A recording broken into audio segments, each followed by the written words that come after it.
former Conservative Justice Secretary has said that the government simply must implement radical reforms to end the prison capacity crisis. David Gauke has set out his recommendations as part of the independent sentencing review, which include early release for good behaviour, reducing the use of short sentences and immediately deporting some foreign victims. Well, David is live for us in Westminster this morning. This has caused a stir, hasn't it? No question about it. And, of course, you yourself, as a former Conservative Justice Secretary, know that the challenges that has led us to this point. Why do you think it's good for the victims and good for the community at large to take away prison sentences under 12 months and reduce the amount of time people spend in prison? Thank you. Well, the first point I have to make is that it is not good for society, and it's certainly not good for victims, that we have a repeat of the emergency early release scheme that was introduced, that needed to be introduced last year. What you want to have is a plan that is strategic, that is organised, so that you can prepare for this. You want to have a prison population that is sustainable. You don't want to be in a position where our prisons are full, and that's currently where we're heading, and something has to be done about it. Now, in terms of what we are recommending, we have come forward with a set of proposals that we believe will be more effective in terms of reducing reoffending. Let's take short sentences, for example. We know that the rate of reoffending for short sentences is very high. If we can have effective community sentences with proper monitoring in the community, with proper support, with proper measures that address, for example, the drug addiction, alcohol addiction that drives a lot of criminality, that is going to be more effective in reducing crime, reducing reoffending, reducing the number of victims, and therefore we should take a proper strategic approach to this rather than try to stumble from crisis to crisis. So you mentioned a few things there, proper monitoring in terms of those in the community, proper and effective planning. I mean, the head of the probation service has said it will be catastrophic because proper anything costs money. So is there a budget for this? Will it be handled well? And of course, there's two sides of justice, isn't there? There is stopping people reoffending and curing that problem, and there's giving victims a sense of justice, which, it won't surprise you to know, Shadow Justice Secretary Robert Jenrick said on this programme, this absolutely does not. I think in terms of victims, there are a number of proposals we set out. For a start, I think we've got to have much greater transparency for victims and indeed society as a whole, so that we know what a sentence realistically is going to be. Sometimes the way we talk about sentences gives a misleading impression, inadvertently perhaps, but gives a misleading impression of how long somebody is going to be spending in custody versus in the community. People are already furious about that, those that do know. People are already furious about that, but you're increasing that. Well, no, what we're recommending is that there is a greater transparency on all of that so that it is clearer to victims. We also think there's much more that can be done in terms of communication to victims and so on. Right. But of course, what victims don't want is to see more reoffending. What they don't want to see is more victims in future. So we've got to be effective about this. We've got to take the right measures that drive down reoffending, improves rehabilitation. Prison is still going to be a very important part of our system. It's still going to be a key part of what we're about. Punishment is still going to be important. But let's put this in context. The prison population in England and Wales has doubled since 1993. We have the highest incarceration rate of any country in Western Europe. Right. And prison will still, as I say, be central to what we do, but we do have to bear in mind that we want to take effective measures that rehabilitate people. And that point on probation, we are very clear in our report. More resources does need to go into the probation system, whether that is the probation service itself or other aspects that can be effective in terms of monitoring offenders. Let's just talk about what appears to be the end of the concept in this country of the short, sharp shock. You're going to have a judge, aren't you, who's going to have the defendant in the dock convicted, standing in front of him, and the judge is going to want to put him away. He's going to want to give a man, say, just convicted of a very nasty assault and robbery in the street. He's going to want to give him 6 months. And in effect, you're asking that judge to say to that criminal, you deserve to be banged up, my friend, but I can't because the prisons are full. So I'm putting a tag on you and I'm taking away your driving licence and I'm fining you. And the victim, who's in court at the same time, looks between one and the other and says, that's not justice. That is a useless prison system. Well, there are a number of points to that. First, I come back to this point that the reoffending rate for short sentences is very high, and there's a reason for that. If you put somebody inside for just a few weeks and months, that is long enough maybe for them to lose their job, lose their home, potentially lose their family relationship, and those are all factors that increases their chances of reoffending. It doesn't give us long enough to do any rehabilitation. May I ask you one thing that, you know, you're arguing this case strongly, and some people do dispute those figures. Robert Jenrick was one of them. If you firmly, genuinely believe this, why, when you were Justice Secretary in 2018 and 2019, did you not change the policy then when you had the power to? And also, why did you not push for prisons to be built so that we weren't in this pickle now? Well, on the prison building point, as it happens at the time at which I was Justice Secretary, the prison population was pretty stable. But we did set out plans to build some more prisons. But as I say, that was at a time when the prison population was more stable. On short sentences, in fact, I did precisely that. I built up the evidence base, came forward with policies to change our approach to short sentences, which were announced, but I was not there long enough to implement it. I was not there long enough to implement it. As you remember, there was quite a lot of churn of ministers. Well, you're speaking in very measured tones about this morning, but I mean there are aspects to this report which are quite sensational, really. The Sun's picked up on one of them, so have many of the papers, paedos to be castrated. This is a proposal which you put forward, which is that sex offenders, paedophiles who have assaulted children, rapists, should be enforcibly chemically castrated. Is that a serious suggestion, or is that just a bit of clickbait to get people talking about this report? In terms of our report, that isn't what we said. What we said in the report is that we've looked at international evidence. Indeed, we already have a small pilot in this country of use of chemical suppressants on a voluntary basis. It's not the right answer for all sexual offenders. What we need to do is build up the evidence base. Our recommendation was in the context of this being voluntary, that there are offenders who have sexual desires that they wish to suppress, and that could there be a chemical treatment, essentially, of that to support it. It is already in operation at a small scale. I think we should explore that further. Okay. We're not going anything like as far as that headline would suggest. All right. Well, thank you for clarifying that. Just one more point, too, before we let you go. If one of the driving logics behind letting prisoners out early and using prison less is because the prisons are full, and that's just a given, that's a dynamic. Once the government's new prison building programme is complete and the new prisons come online, would you reverse some of these policies because there now was room to send people away for a short, sharp shock? I would make the argument that on principle that we need to rebalance our system. I think prison is important, punishment is important, but I think the current system is unbalanced. I think there is more effective things that we can do, partly from the point of view of the hard-pressed taxpayer who pays a lot of money. It costs us £54,000 a year per prisoner.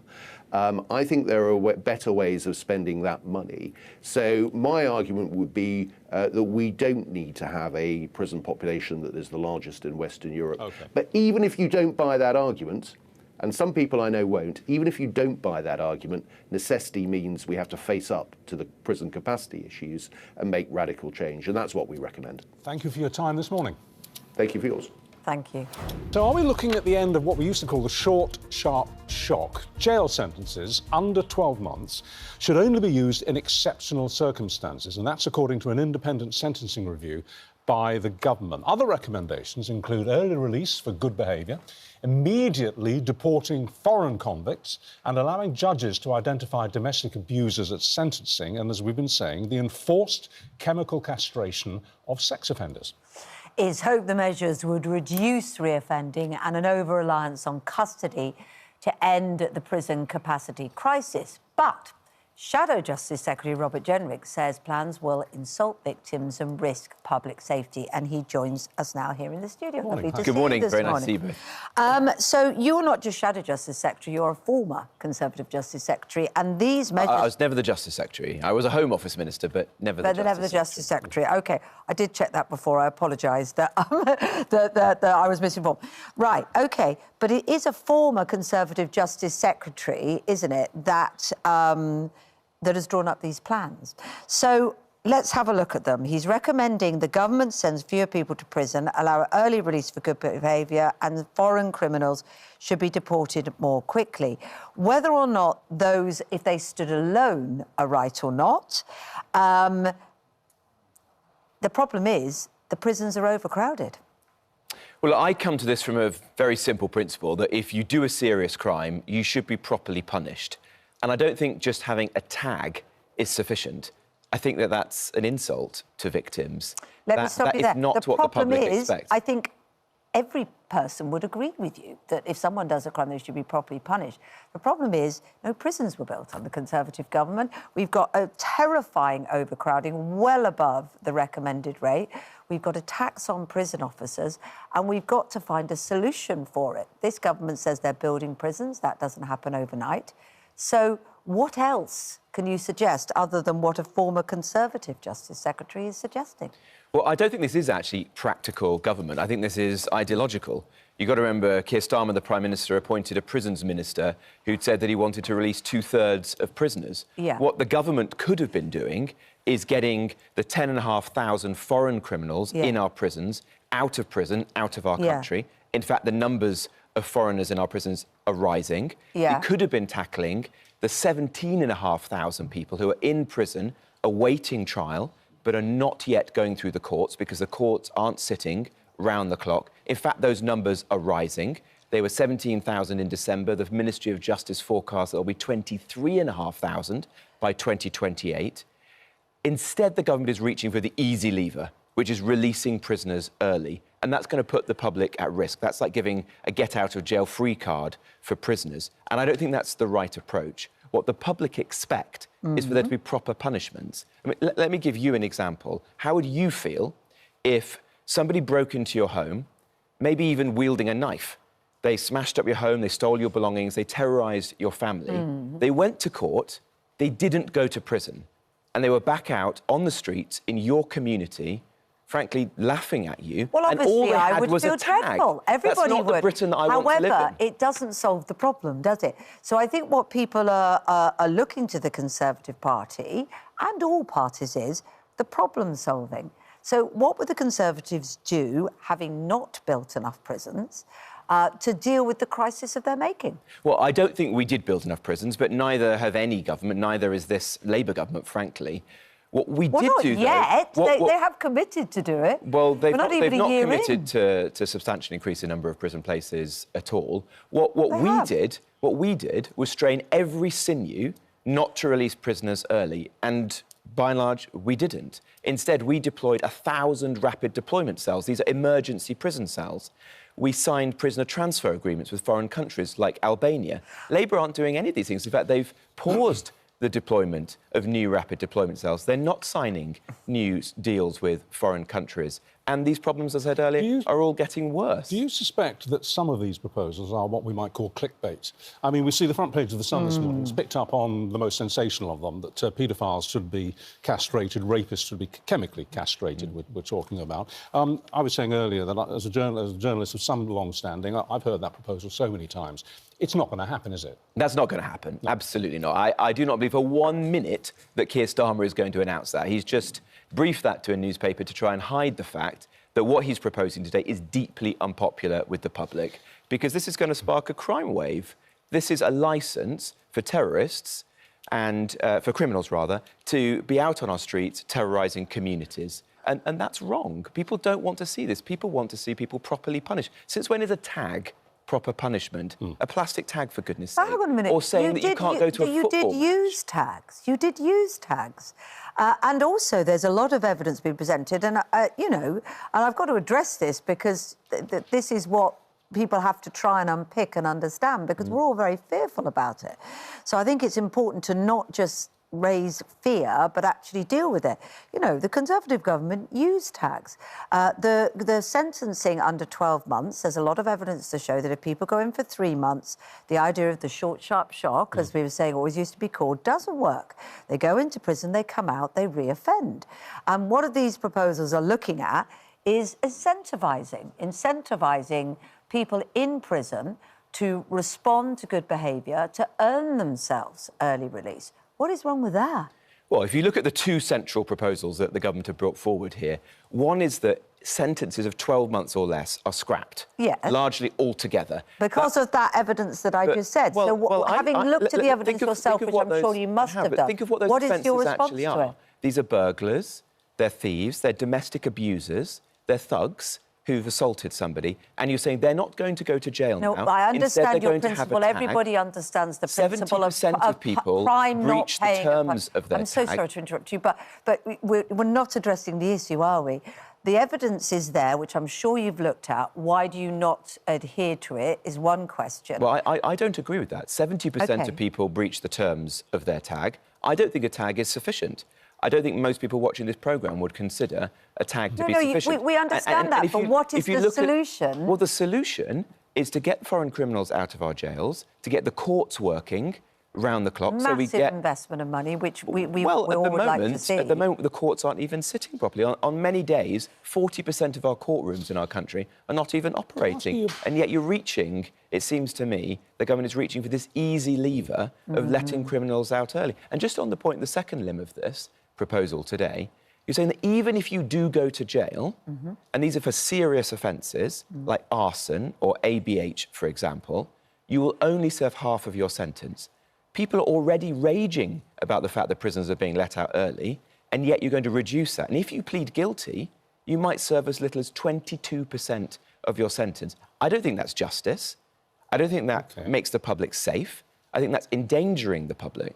This is a question, actually, probably more for David Gauke, whose name is on this list of recommendations. But I'd like your take on... Who we're speaking to after 8, We'll be talking to him at 8:30 this morning and putting many of these points to him. But I'd like your take on this. If, as is generally agreed, much of the driving force behind these proposals is driven by the fact that we don't have enough prison spaces, so we're having to free up spaces. So that's what's bringing these policies forward. It's not social engineering. It's just making sure that we can run a prison system. Well, I'm not sure that's right, actually. Well, all right. Because I do think there's an ideological perspective here, where some people do not believe in prison. They don't think that prison works. They want to see fewer people in prison. We actually have a prison minister who has said that he wants to have 2/3 fewer people in prison. I don't agree with that. I want more people to be in prison and for longer. I'm not suggesting that prison overcrowding is the only force behind it, but it is a driving force. There's no question about it. As and when new prisons are built and more spaces free up, would we expect to see some of these policies reversed? Because, for example, letting people out of jail, or rather not sending them to jail if the sentence is going to be for less than 12 months, if it is driven by prison overcrowding, when the prisons are no longer overcrowded, maybe we'd see a reversal of the policy. Well, you should ask that to David Gauke and ultimately to Shabana Mahmood, the Justice Secretary, because if this is purely practical politics, then absolutely it would be reversed at the earliest possible opportunity. I suspect it's something different to that. You think this it is an ideological view, that they don't believe that prison really works, and they think that something as basic as a tag is sufficient. I don't think that. I think a tag, a rubber tag, for goodness sake, is not justice. The Justice Secretary's big idea, which he's announced, is called prison outside of prison. By which you mean, I don't know even what that really means, but it's supposed to be that wearing a tag or not being allowed to go to a football match is sufficient. What planet is she on? One more subject quickly to cover with you. You can't really deny this, that your current leader is under a lot of fire from her own backbenchers and from the watching world at not performing effectively enough in opposition. We saw her yesterday sort of seemingly to miss the point entirely of the government's U-turn on winter fuel benefits, because this is the question that she came up with after the Prime Minister had made the U-turn. I'm going to ask him a simple question. It only requires one word, yes or no. Is he planning to U-turn on winter fuel cuts? Yeah. Yes. Prime Minister. Mr. Speaker, I've made clear in my earlier answer that as the economy improves, we want to take measures that will impact on people's lives, and therefore we will look at the threshold, but that will have to be part of a fiscal event. Are you happy with her performance at PMQs? Because that was awful. It did look like she'd fallen asleep.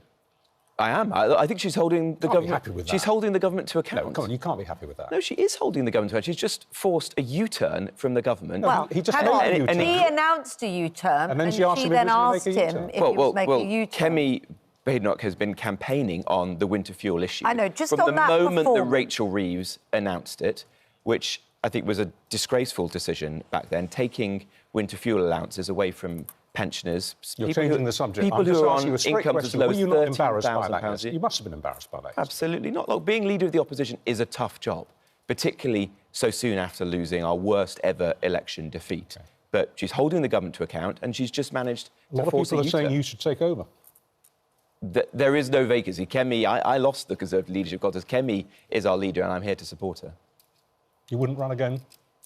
There isn't a vacancy, Richard. I'm here to support her, and I'm trying to do my job as Shadow Justice Secretary. So you might if one came up? No, look, there isn't even there isn't a contest. It's Kemi as leader of the party, and I'm here to support her. Okay. What I want to do is hold the government to account, and that's what I'm doing today on these proposals, which I'm deeply worried about. These are going to make the public less safe.